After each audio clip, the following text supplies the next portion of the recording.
Entonces, aquí podemos recordar que el Señor habló de 7 fiestas. En España hay una cantidad de fiestas, ¿cierto? En Colombia hay otra cantidad de fiestas. En cada país hay fiestas. Y los que han decidido qué día y qué van a hacer en esa fiesta son las personas. Y normalmente celebran algún evento especial. Inclusive en algunos lugares se celebran derrotas especiales. Pero entonces yo me he estado preguntando por mucho tiempo cuáles son las fiestas que Dios quiere, que Dios quería que el pueblo celebrara. No que nosotros las celebremos, pero sí el pueblo terrenal que Él dio. Ellos tienen también un calendario y tienen ciertos días festivos y fueron idea de Dios. No fue independencia de no sé quién, no fue una invención humana, fue idea de Dios. Entonces, normalmente cuando Dios dice algo, nunca lo dice de manera superficial. Normalmente detrás de lo que Él dice hay mucho contenido, mucho que tenemos que investigar, mucho que podemos investigar.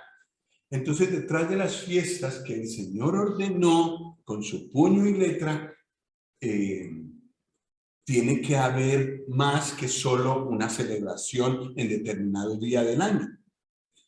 Es lo que decíamos hace 2 semanas acerca de la manera como Dios cuenta los días.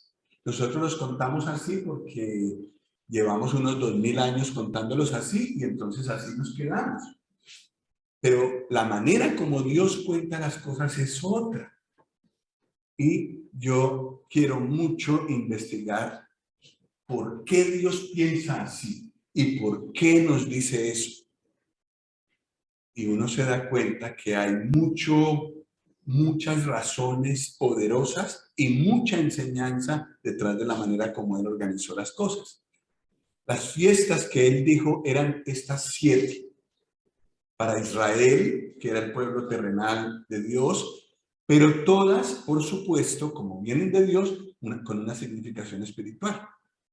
La Pascua, la fiesta de los panes sin levadura, la fiesta de primicias, la fiesta de Pentecostés, la fiesta de trompetas, el día de la expiación y la fiesta de los tabernáculos.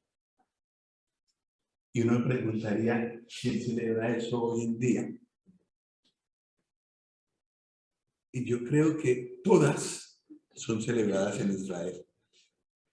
Y en el calendario de ellos están estas fiestas. Qué privilegio tener en el calendario las ideas de Dios, ¿cierto? Ellos tienen ese privilegio.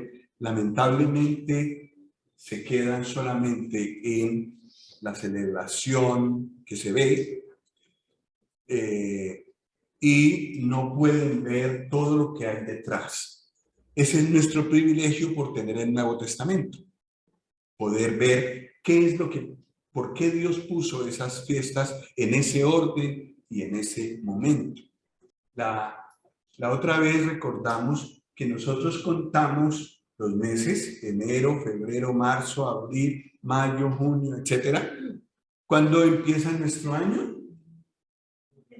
En enero, y ese día hacemos fiesta y bueno, en fin, empieza un nuevo año, nuevos propósitos, etcétera, etcétera, etcétera. ¿Cuándo termina el año nuestro? El 31 de diciembre a las 12 y esperamos que haya el cambio de año. Para nosotros es un momento muy especial. Según ese calendario también ponemos nuestros cumpleaños. Y el calendario que hizo Eliana está hecho con ese calendario que todos usamos. Bueno, nuestros cumpleaños están en ese calendario. Ahora pasemos a lo que Dios dijo, los meses que Dios dijo. Esos nombres son impronunciables. Están en la Biblia, pero están en hebreo. No es eso lo que vamos a estudiar. Pero sí nos interesa cuál es el primer día del año, el primer mes del año, perdón. Es a mitad de marzo, más o menos, dependiendo de las fases de la luna. Entonces, los meses que el Señor estableció en Israel son lunares, es decir, se guían por los ciclos de la luna, pero también tienen en cuenta el movimiento del sol. Hay un descuadre que el Señor mismo hizo entre el ciclo que da la luna, los 12 ciclos que da la luna durante el año y la vuelta que da al sol, que da la tierra al sol. Sin embargo, eso se ha cuadrado y algunos años los judíos tienen un año bisiesto para poder cuadrar. Bueno, pero para Dios, y eso lo escribió él mismo, el primer mes del año, y con lo que tenemos el año nuevo, es cuando se celebró la Pascua, cuando salieron de Egipto. En ese mes, la manera de contar de antes, ni siquiera el Señor nos la cuenta, no vale para nada. Y recordamos la última vez que eso representa nuestro nacimiento de nuevo. Cuando recibimos al Señor Jesús en nuestro corazón, empieza a contar el tiempo para mí, el tiempo de la vida eterna. Empieza a contar en ese momento. Entonces, notemos que hay una enseñanza en el hecho de que el Señor hiciera coincidir el principio del año con la Pascua. ¿Por qué? Porque la Pascua para nosotros, ¿qué representa? La cruz del Señor Jesús. Antes de llegar a la cruz del Señor Jesús, estamos muertos. Y a los muertos nadie les cuenta los cumpleaños. En la cruz, cuando llegamos al Señor y vemos que nuestra carga de pecado es quitada, empieza para Dios a contar nuestra vida. Antes no. Bueno.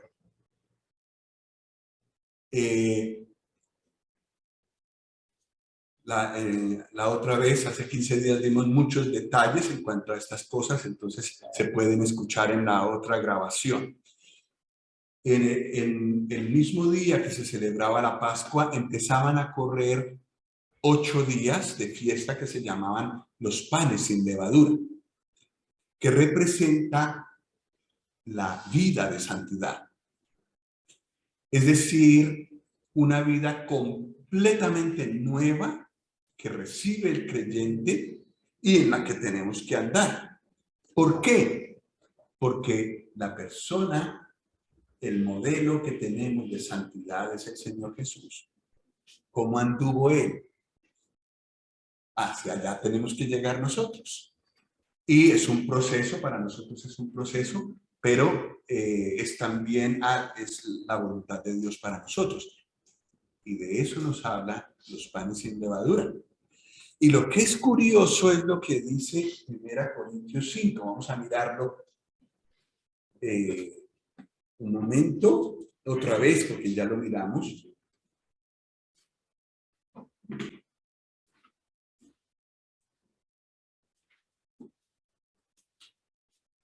En 1 Corintios 5, versículo 7, es un repaso de la otra vez.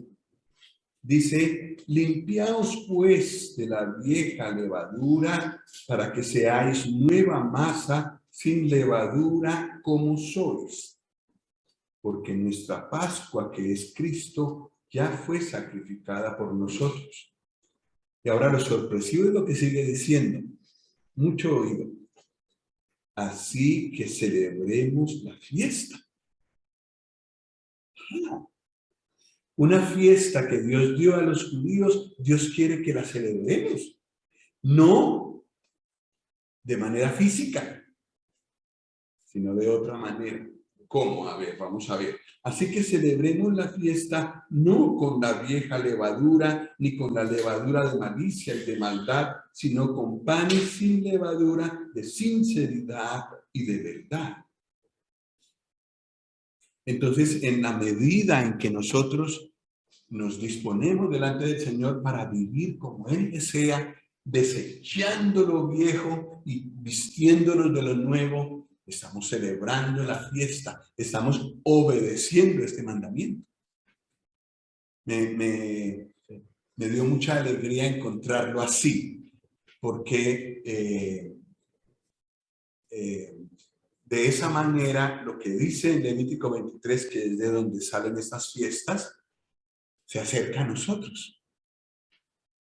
Nos toca a nosotros de cerca. La siguiente fiesta que se celebra, que aún en Israel se celebra y que está escrito en Levítico 23, es la fiesta de primicias, que ya leímos que habla de la resurrección del Señor. Ahí abajo se ve la piedra del sepulcro corrida, pero casi no se ve. Pero esa es la idea, resurrección del Señor. Y la resurrección del Señor nos garantiza nuestra propia resurrección, la resurrección de los creyentes. Si tenemos que morir, como a muchos hermanos que han muerto, gracias a que el Señor Jesús resucitó, tenemos garantizado que resucitarán. Y si nosotros también tenemos que morir por guerra, por hambruna, en fin, por pandemia, resucitaremos. ¿Por qué? Porque el Señor Jesús resucitó y nosotros estamos escondidos en Él. Y todo lo que le pasa a Él nos pasa a nosotros. Cuarta fiesta, después de presentar los panes de primicia, había que contar 7 semanas. Y el siguiente día de reposo, o sea, un domingo como hoy, se celebraba la fiesta de Pentecostés. Y la fiesta de Pentecostés representa la formación de la iglesia que vemos en Hechos 2. O sea que la iglesia nació un domingo. Eso es muy bonito.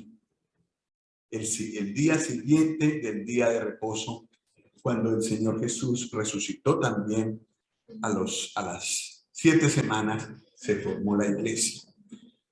Y después de la fiesta de Pentecostés ya no hay más fiestas. Ahora a trabajar.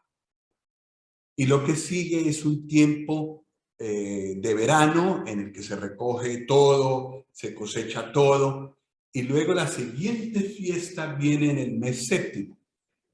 Por eso está más altico el 1 y está más altico el 7, porque son los meses que Dios escogió para reunir a los suyos y que hubiera una celebración. Y tenemos que parar las orejas cuando Dios dice algo. Entonces, y tratar con la ayuda de su espíritu de entender lo que quiere significar para nosotros. En ese periodo en el que no había celebraciones, muchos creyentes serios ven el periodo actual. Claro, ¿cuándo se formó la iglesia? En Pentecostés, hace 1950 años, una cosa así, o un poco más. Y desde entonces hasta ahora sigue el periodo de la iglesia. Y Dios apartó a Israel digamos, de su tratamiento, lo dejó a un lado un poco y ahora Él está concentrado en la iglesia.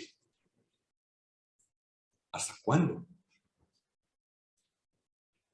¿Qué es lo que estamos esperando los creyentes?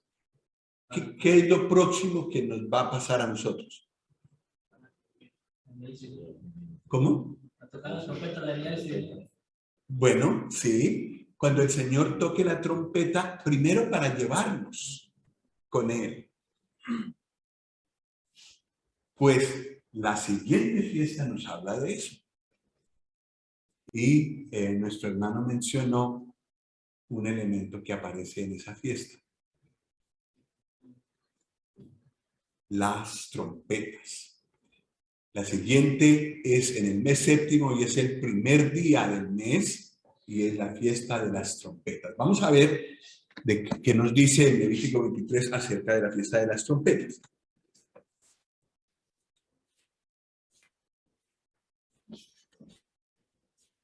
Levítico 23, versículos 23 al 25. Y habló Jehová a Moisés diciendo: habla a los hijos de Israel y diles: en el mes séptimo, al primero del mes, tendréis día de reposo, una conmemoración al son de trompetas y una santa convocación. Ningún trabajo de siervos haréis, y ofreceréis ofrenda encendida a Jehová. El mes séptimo, el primer día del mes. Una conmemoración a son de... ¿A son de qué? Trompetas. La palabra que usó es hermano. Con base en la Biblia. Trompetas. Y una santa convocación. Lo que nosotros estamos esperando de los cielos es eso. Que el Señor venga con voz de mando, con voz de arcángel y con trompeta de Dios. ¿Y qué pasará? Nos convocará, habrá una santa convocación alrededor de Él en las nubes e iremos para siempre para estar con Él. Entonces esta fiesta de las trompetas a nosotros nos habla del arrebatamiento, del momento en el que el Señor hará sonar su trompeta, vendrá a las nubes, cambiará nuestro cuerpo por un cuerpo que pueda resistir ese lugar a donde Él nos va a llevar y nos congregará a todos los que ya durmieron en el Señor y los que hayamos quedado, los creyentes que estamos vivos, seremos transformados en un abrir y cerrar de ojos. ¿Cuánto demora un abrir y cerrar de ojos? En ese lapso de tiempo el Señor nos cambiará y nos llevará con Él. Eso será impresionante. Yo creo para este mundo, yo creo que los noticieros estarán llenos de esas noticias, de la cantidad de gente que desapareció de aquí en un momento y de una manera que el que no conoce la Biblia no puede entender. Pero necesitamos también ayudarnos con Números 10 para entender un poco más de esta fiesta. Números 10, el siguiente libro después de Levítico.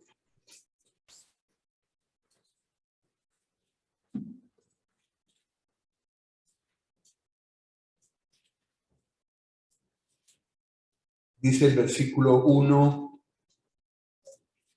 de Números 10.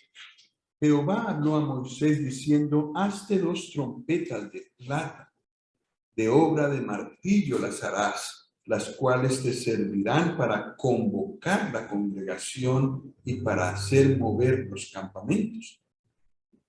Otra vez, lo mismo, un toque de trompeta que hace que todos se reúnan y que haya un movimiento general. Eso es arrebatamiento puro. El Señor, con su voz de mando, su trompeta de Dios, nos convoca, nos junta y nos traslada del lugar. Mueve el campamento del lugar a su casa, a la casa del Padre. Es lo que estamos esperando en este momento. Entonces, el tiempo de la iglesia que vimos en el esquema corre hasta ese momento. Versículo 3. Cuando las tocaren las trompetas, toda la congregación se reunirá ante ti a la puerta del tabernáculo de reunión, es decir, delante de la presencia de Dios. En el versículo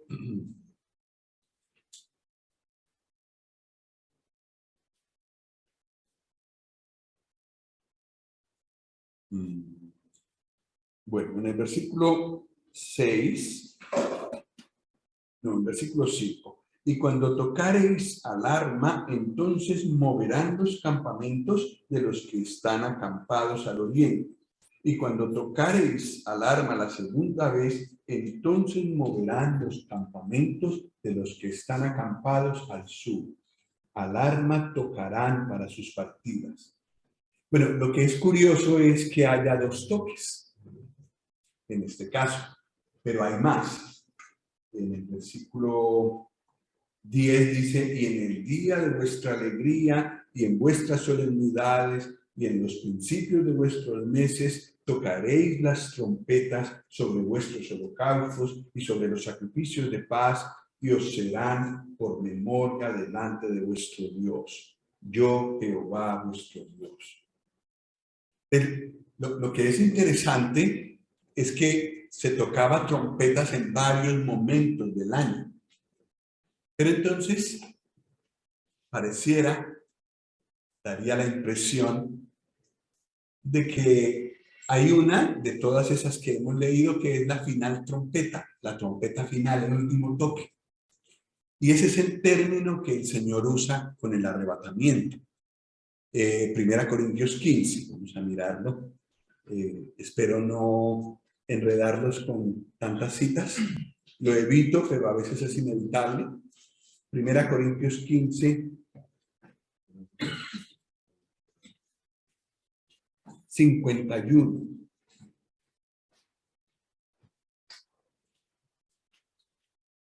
Primera Corintios 15, 51. He aquí os digo un misterio.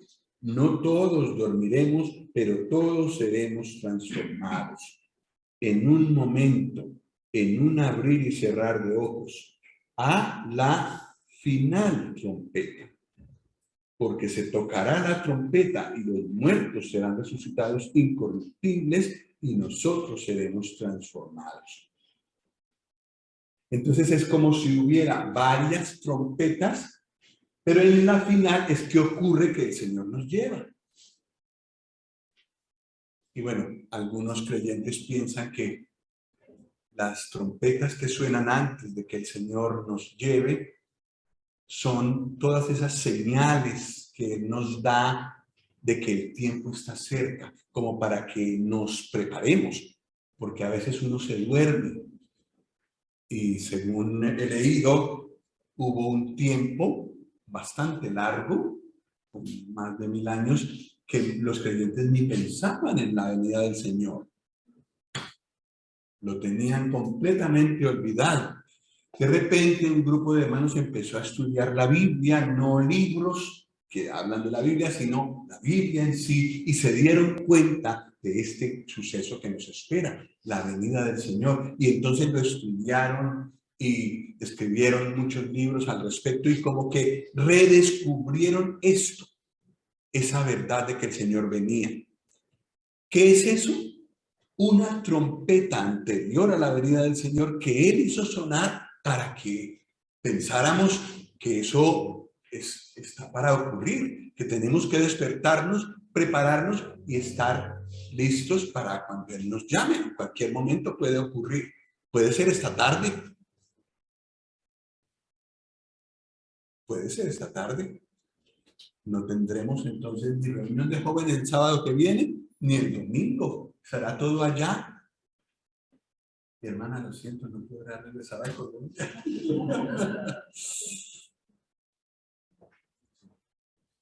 Pero yo creo que al siguiente segundo de estar usted allá, se le habrá olvidado ese propósito. Sí, puede ocurrir en cualquier momento.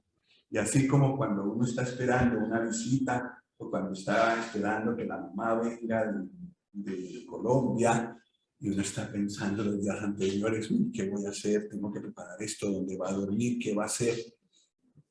Así tenemos que estar respecto a la venida del Señor.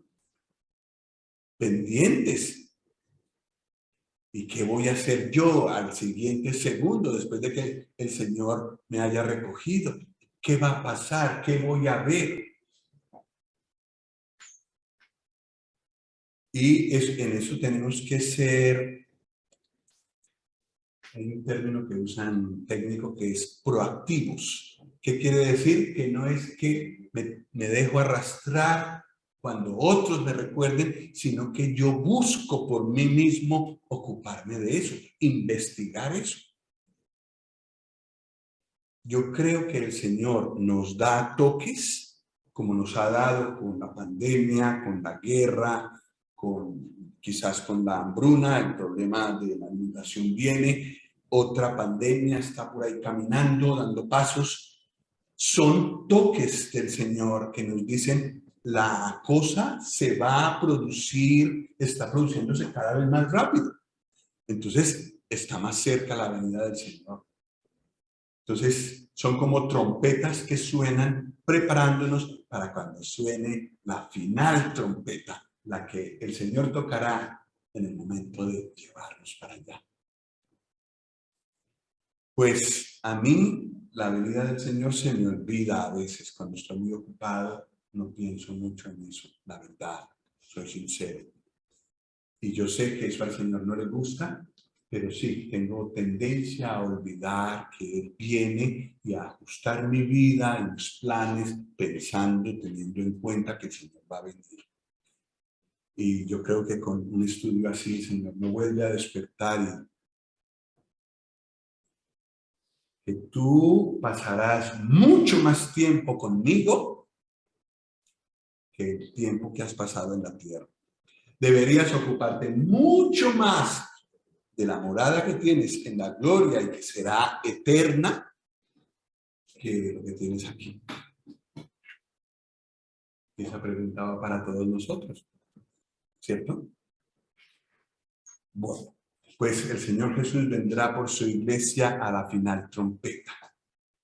Pero también hay una aplicación que muchos hermanos dan a esta fiesta de las trompetas, y es que después de que nosotros nos hayamos ido con el Señor empezará, o más claramente empezará a tratar con el pueblo de Israel, su pueblo terrenal. Y los llamará de todos los rincones de la tierra, dice la Biblia. Y eso lo leímos cuando hablamos de Rusia. Pues eso ya empezó a ocurrir, pero todavía hay muchos israelitas lejos. Entonces el Señor los llamará porque Él tiene propósitos con su pueblo terrenal que cumplirá. Entonces lo primero que hará será llamarlos, congregarlos de todos los rincones de la tierra. Ya no estarán los judíos creyentes, se habrán ido con nosotros. Entonces están los otros, los que no han oído la palabra, en fin, estarán, habrá un grupo, dice la Biblia, y el Señor los recogerá de todas partes en Israel. Y de eso también habla la fiesta de las trompetas. ¿Qué ocurre en el primer día del mes séptimo, al que le pusieron ese nombre ilegible, Israel?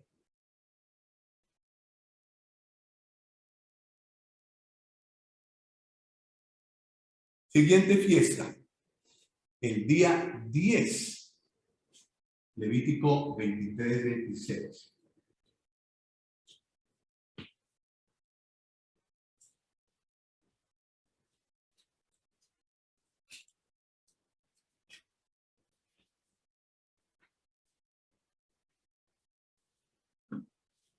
También, dice en Levítico 23-26, también habló Jehová a Moisés diciendo, a los 10 de este mes séptimo será el día de expiación. Tendréis santa convocación y afligiréis vuestras almas y ofreceréis ofrenda encendida a Jehová. Ningún trabajo haréis en este día, porque es día de expiación para reconciliaros delante de Jehová vuestro Dios. Muy, muy curioso esto. El día de la expiación es un día de duelo. Es el día en el que los pecados de todo Israel que se han cometido en el año que acaba de terminar son confesados encima de 2 animales y son degollados. Bueno, uno de los 2 es degollado y esa sangre es llevada detrás del velo y allí es rociada en ese lugar.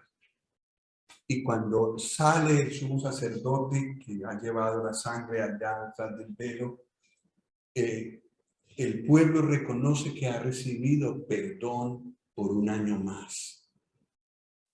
Dios los ha perdonado a ellos. Pero previo a ese día de perdón, previo a ese perdón, dice el Señor, tenía que haber aflicción del alma. No tenían que hacer ningún trabajo. Era un día de reposo. ¿Quién trabajaba ese día? Trabajaban, digamos así, los empleados de Dios, los sacerdotes. Los israelitas estaban quietos, ese día no podían hacer nada. El que hacía todo era el Señor por medio de sus ministros, por medio de sus funcionarios. El perdón para Israel y el perdón para nosotros no viene de nuestras obras. Todo lo hizo el Señor. La obra de la cruz solo la hizo el Señor. El diseño fue de Dios el Padre. Él envió a su Hijo y el Señor Jesús en la cruz hizo toda la obra. De tal manera que nosotros, ¿qué tenemos que hacer para nuestra salvación? Nada. No podemos trabajar. Solo podemos reposar en lo que Él hizo. ¿De qué nos habla el gran día de la expiación?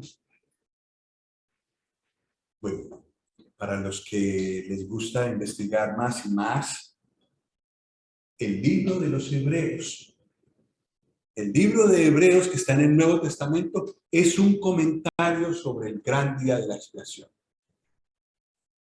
Si queremos saber el comentario de Dios en cuanto a este día, que era como el más importante del año, lea el libro de Hebreos.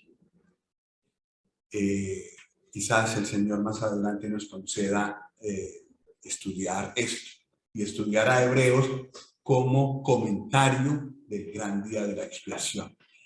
Pero, ¿qué significa para nosotros?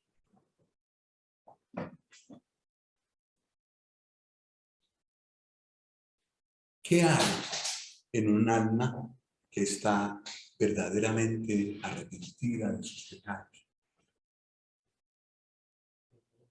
Hay aflicción, ¿verdad? Cuando ve toda su maldad, toda como que la ve una sobre otra, una junto a la otra. Y a veces eso no se ve antes de convertirse, antes de ir al Señor, sino después. El Espíritu Santo viene a esa vida y entonces la ilumina y empieza uno a ver todo lo que hay ahí, cuántas mentiras, cuántos odios, cuántas envidias, cuántos deseos de mal para otras personas, cuántas cosas es capaz de crear el corazón. Y he escuchado a muchos, y yo también, después de convertirme, de haber recibido al Señor en mi corazón con ese agradecimiento por todo lo que hizo por mí y agradecido que me hubiera recibido y que me hubiera perdonado sus pecados, empezó un tiempo de aflicción. Había gozo en el sentido de saber que en la cruz mis pecados habían sido cargados por el Señor, pero había mucha aflicción por toda la miseria que yo descubría que había en mí. y confesaba todo eso, y Señor, ¿cómo fui capaz yo de hacer esto? Llame a personas porque yo hice esto a una persona, le dije que la odiaba, llame a esa persona, pedirle perdón, etcétera. Es un tiempo de aflicción. Cuando hay una convicción profunda de pecado, lo normal es esto: una gran aflicción por todo lo que le hice al Señor. Ustedes recuerdan que en el tabernáculo había un mueble, el candelero, que era hecho a punta de golpes de martillo. Un bloque de oro con martillo, dándole forma a un candelero muy bonito solo con martillo. ¿Cuántos golpes recibió ese trozo de oro? Así me vi yo cuando me enseñaron sobre esto. Dije yo, eso fue lo que yo hice a la santidad de Dios. Millones y millones de golpes al corazón santo de Dios, con cada cosa que yo hice. Y sí, eso trae aflicción. Una aflicción positiva, en el sentido de que sabemos que sí, es verdad, y toda la miseria que descubro en mí, todo lo que soy capaz de hacer y que me avergüenza y que a nadie lo sabe,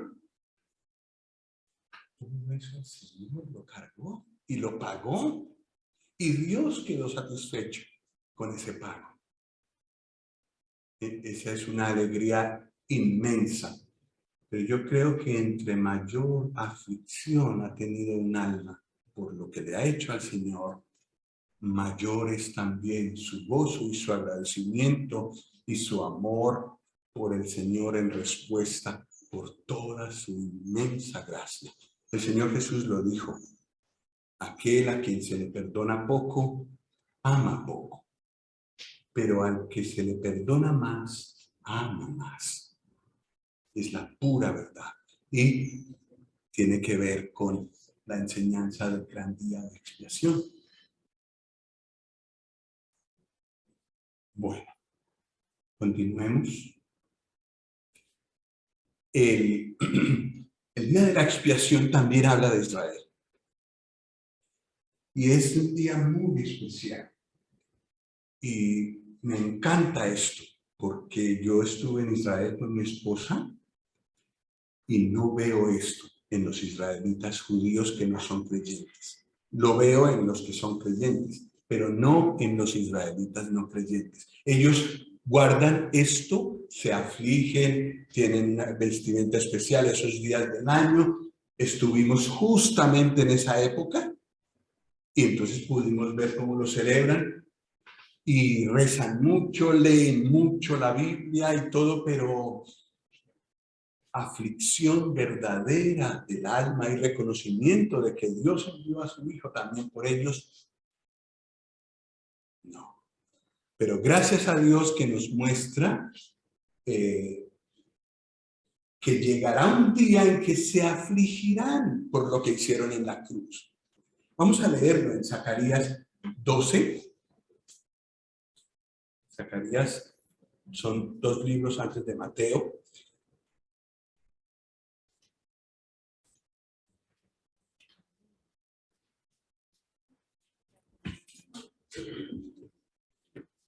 Zacarías capítulo 12. Y me da mucha alegría leer esto, porque ese es otro espectáculo nunca visto. Versículo 10 de Zacarías 12. Y derramaré sobre la casa de David y sobre los moradores de Jerusalén espíritu de gracia y de oración. Y dice el Señor, y mirarán a mí, a quien traspasaron con los clavos, y llorarán como se llora por hijo unigénito, afligiéndose por él como quien se aflige por el primogénito. En aquel día habrá gran llanto en Jerusalén, como el llanto de Adad-Rimón en el valle de Megiddo, y la tierra lamentará cada linaje aparte, los descendientes de la casa de David por sí y sus mujeres por sí, los descendientes de la casa de Natán por sí y sus mujeres por sí, los descendientes de la casa de Leví por sí y sus mujeres por sí, los descendientes de Simei por sí y sus mujeres por sí, todos los otros linajes, cada uno por sí y sus mujeres por sí. Y dice el versículo 1 del capítulo 13, en aquel tiempo habrá un manantial abierto para la casa de David y para los habitantes de Jerusalén, para la purificación del pecado y de la inmundicia.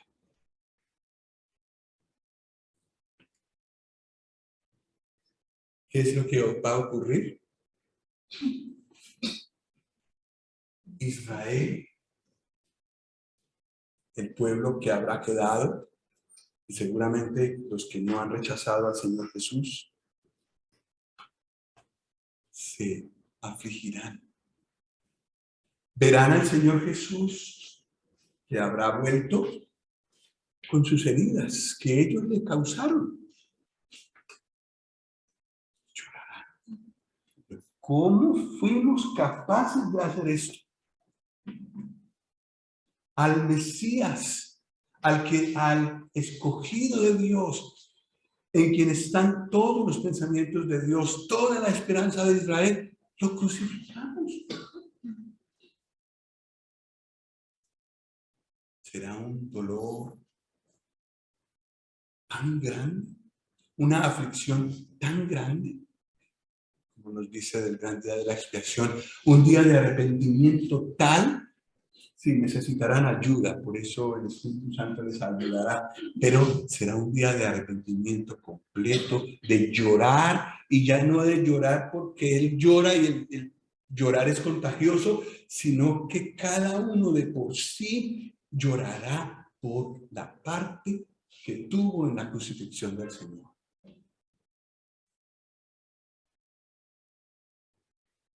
En realidad, cada uno de los que estamos aquí, aunque no seamos judíos, también colaboramos ese día.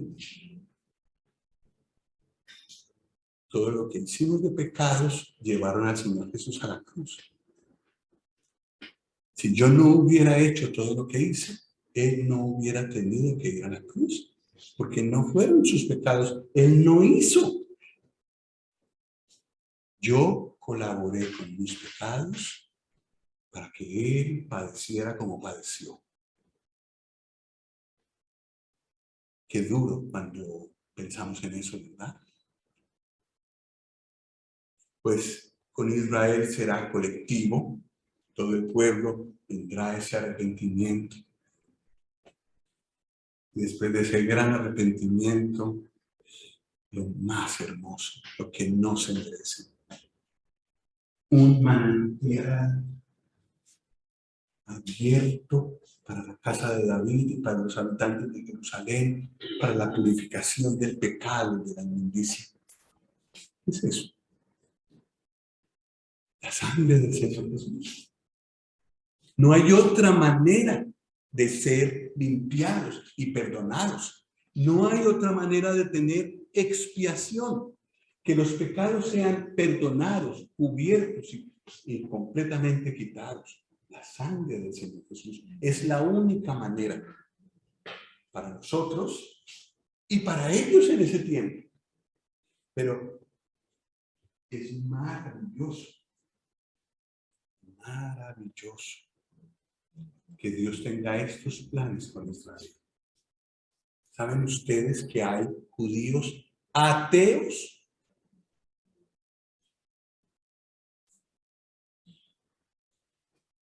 ¿Se merece esta gracia de parte de Dios? Absolutamente no.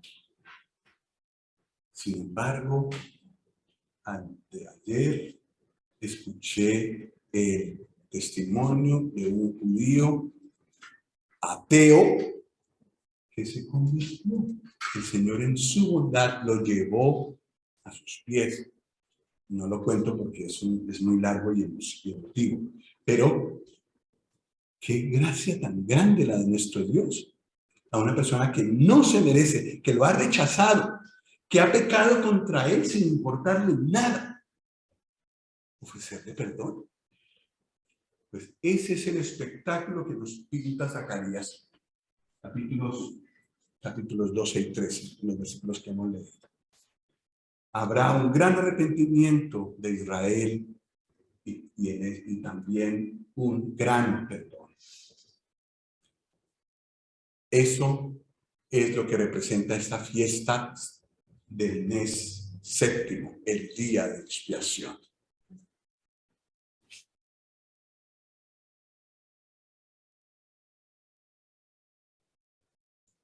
Vamos con la última, la fiesta de los tabernáculos. Levítico 23, de nuevo.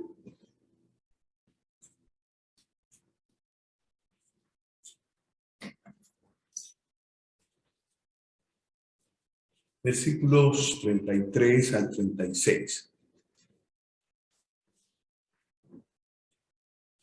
Y habló Jehová a Moisés diciendo: habla a los hijos de Israel y diles: a los 15 días de este mes séptimo será la fiesta solemne de los tabernáculos a Jehová por 7 días. El primer día habrá santa convocación, ningún trabajo de siervos haréis. 7 días ofreceréis ofrenda encendida a Jehová. El octavo día tendréis santa convocación y ofreceréis ofrenda encendida a Jehová. Es fiesta, ningún trabajo de siervos haréis. Fiesta solemne de los tabernáculos. Cuando nosotros nos íbamos a venir de Israel, estaban armando todo para celebrar esto. Ellos en todos los solares, patios grandes, el recibidor de un hotel, donde haya espacio, cuelgan como ramas de árboles y también como tallos, como si volvieran su casa una enramada o un tabernáculo, lo mismo, enramada, tabernáculo, tienda, carpa, lo mismo. Pues hacen eso y es muy, muy vistoso, muy alegre y hay un espíritu festivo. Es guardando lo que dice aquí.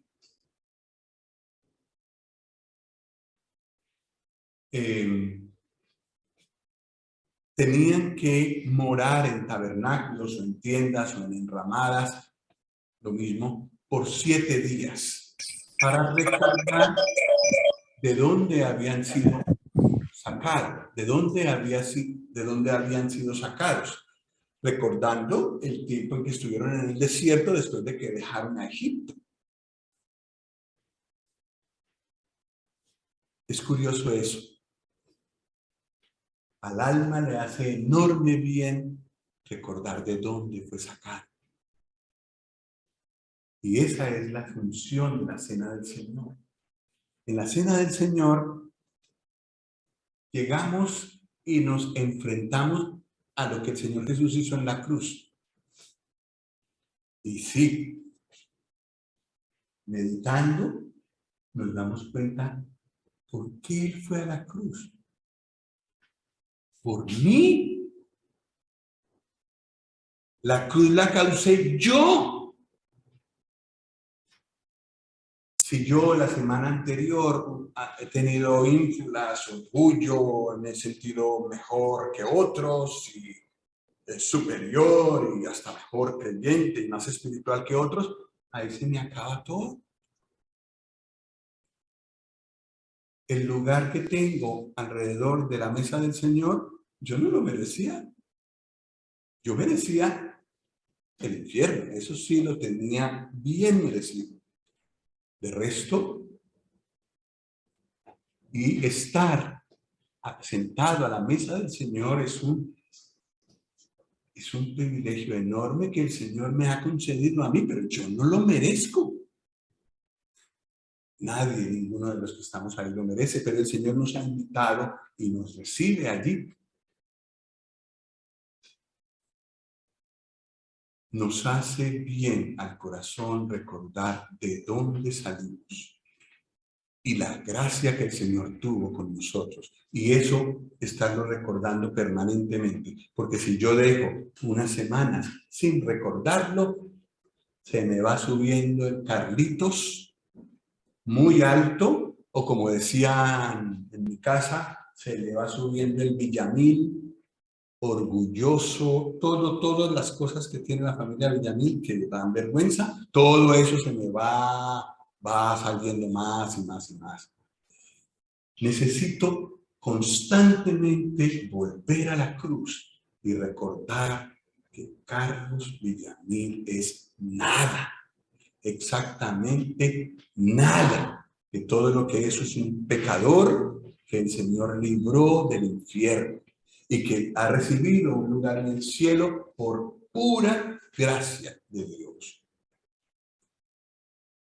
Los tabernáculos, la fiesta de los tabernáculos tiene esa aplicación también.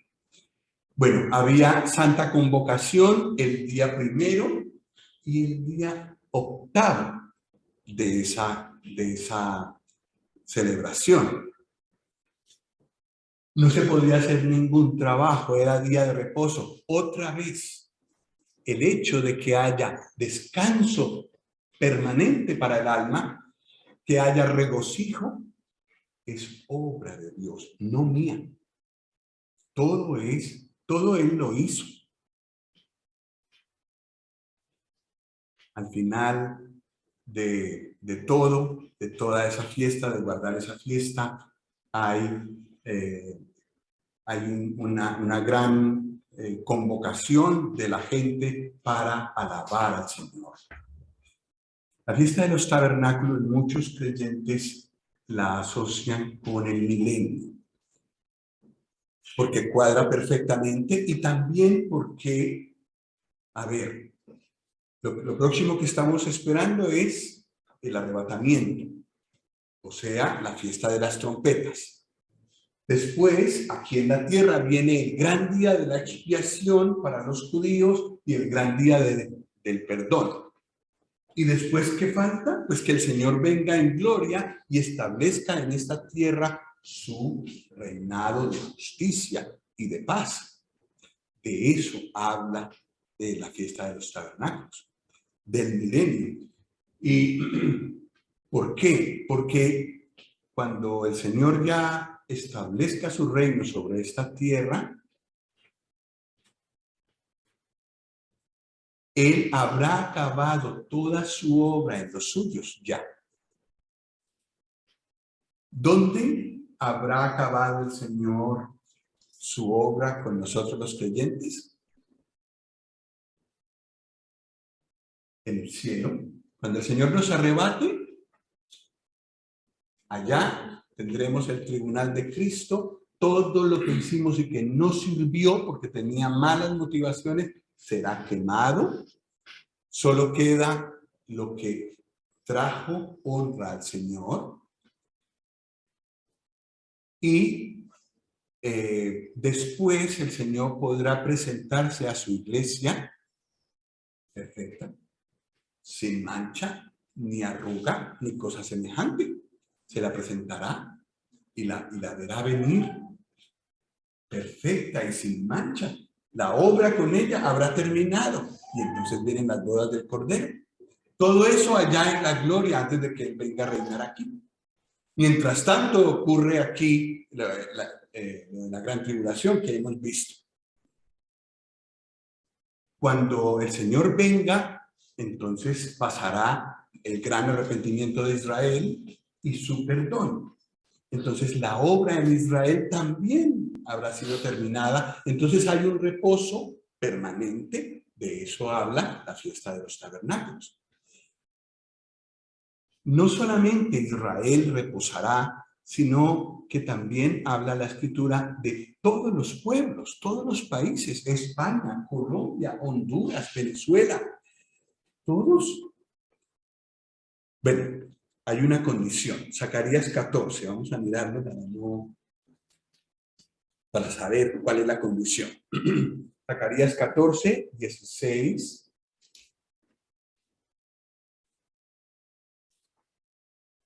Y 17. Y todos los que sobrevivieron de las naciones que vinieron contra Jerusalén subirán de año en año para adorar al Rey, a Jehová de los ejércitos, y a celebrar la fiesta de los tabernáculos. Y acontecerá que los de las familias de la tierra que no subieren a Jerusalén para adorar al Rey, Jehová de los ejércitos, no vendrá sobre ellos lluvia. Ah, caramba, obligatorio. La adoración y el buscar la presencia del Señor en las reuniones en forma voluntaria es hoy. Y nuestro privilegio es hacerlo así. No perdemos el trabajo si no asistimos a una reunión. Gracias al Señor. Pero Él no quiere, o Él prefiere nuestra obediencia por convicción y por amor a Él que por obligación. Y, sin embargo, en el milenio será obligatorio ir en el mes séptimo a Jerusalén y celebrar la fiesta de los tabernáculos. Pero lo más bonito viene después, versículo 20. En aquel día estará grabado sobre las campanillas de los caballos: santidad a Jehová. Y las ollas de la casa de Jehová serán como los tazones del altar. Y toda olla en Jerusalén y Judá será consagrada a Jehová de los ejércitos. Y todos los que sacrificaren vendrán y tomarán de ellas y cocerán en ellas. Y no habrá en aquel día más mercader en la casa de Jehová de los ejércitos. Santidad al Señor. ¡Fua! Será maravilloso ver este espectáculo.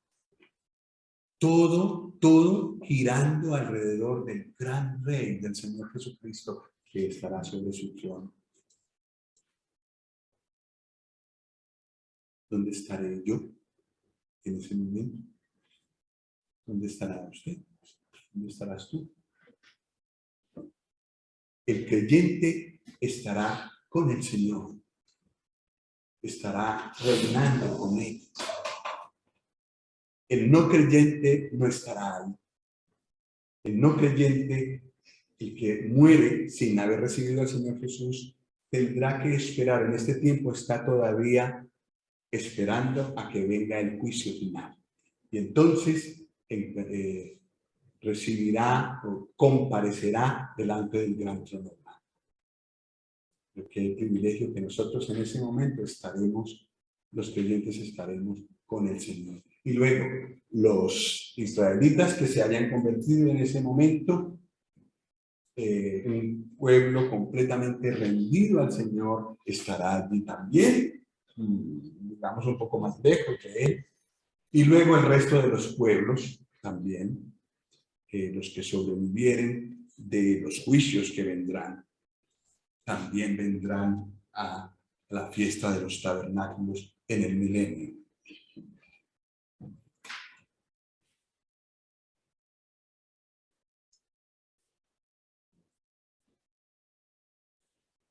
Bueno, pues aquí tenemos el cuadro completo, todas las 7 fiestas.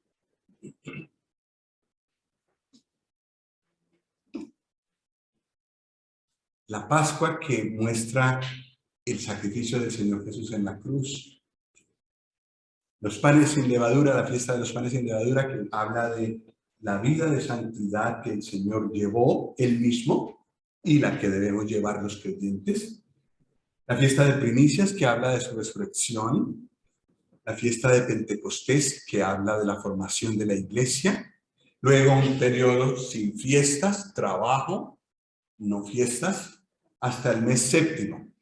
Desde por ahí la mitad del mes tercero hasta el mes séptimo no hay fiestas. Luego en el mes séptimo, las trompetas que nos recuerdan el rapto de la iglesia y el gran llamamiento que Dios hará de los israelitas de todos los 4 ángulos de la tierra para que se congreguen delante de su presencia.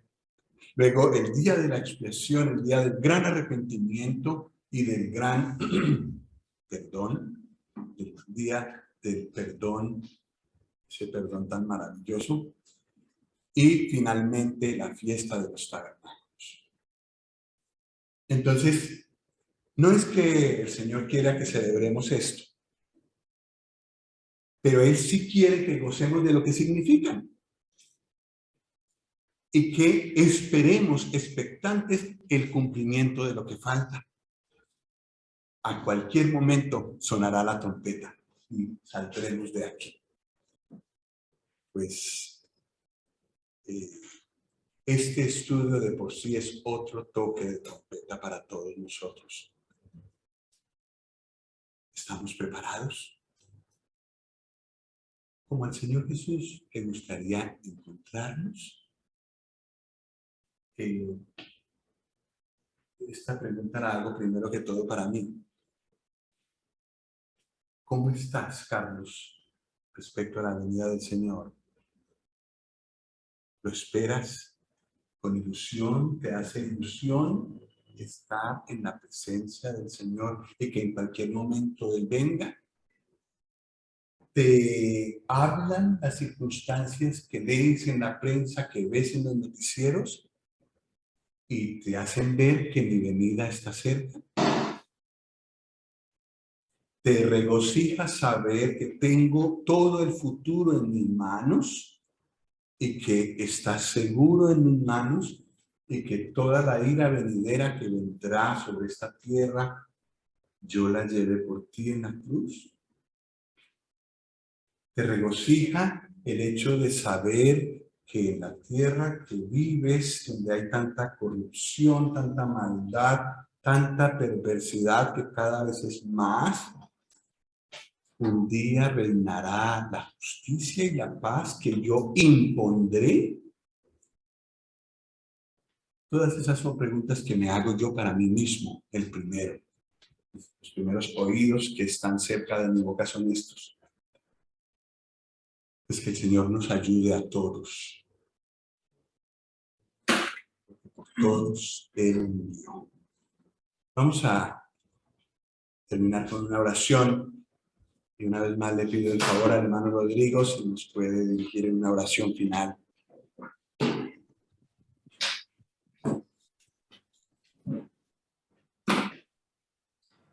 Bendito Dios y Padre, gracias por tu palabra que es la mejor voz de trompeta que podemos escuchar, que cada hombre puede escuchar. Gracias por llamarnos la atención. Gracias por advertirnos que estamos pronto a estar cara a cara contigo. Gracias por advertir a muchos que han sido indiferentes a que es tiempo de acercarse a ti. Gracias porque tu palabra sigue hablando del gran perdón que hay en la obra de tu amado Hijo. Gracias por este tiempo de reflexión. Y permite, Señor, que hayan vidas transformadas para salvación y para consagración, para vivir vidas santas que te agraden a ti, para que hayan decisiones de dejar de ser yo y que vivas tú en mí. Permite, Señor, que este sea un tiempo de cambio. Permite, Señor, que este sea un tiempo de venir a la cruz. Gracias porque tenemos esta oportunidad aún hoy. Padre, gracias. Gracias por tu infinito amor para con nosotros. Te alabamos y te bendecimos, Cristo Jesús, por no haber rehusado el entregarte por nosotros. De tal manera amó Dios al mundo que dio a su Hijo único, para que todo aquel que en él cree no se pierda, sino que tenga vida eterna. Qué privilegio. Y Padre, ayúdanos en esta semana a vivir una vida para ti. Todo aquello que estorba, todo aquello que impide que andemos en esa vida de santidad, elimínalo, quítalo, para que tú seas glorificado. Y para que el mundo y todos los que nos rodean vean que somos hijos tuyos. En el nombre de Cristo y para su gloria oramos. Amén.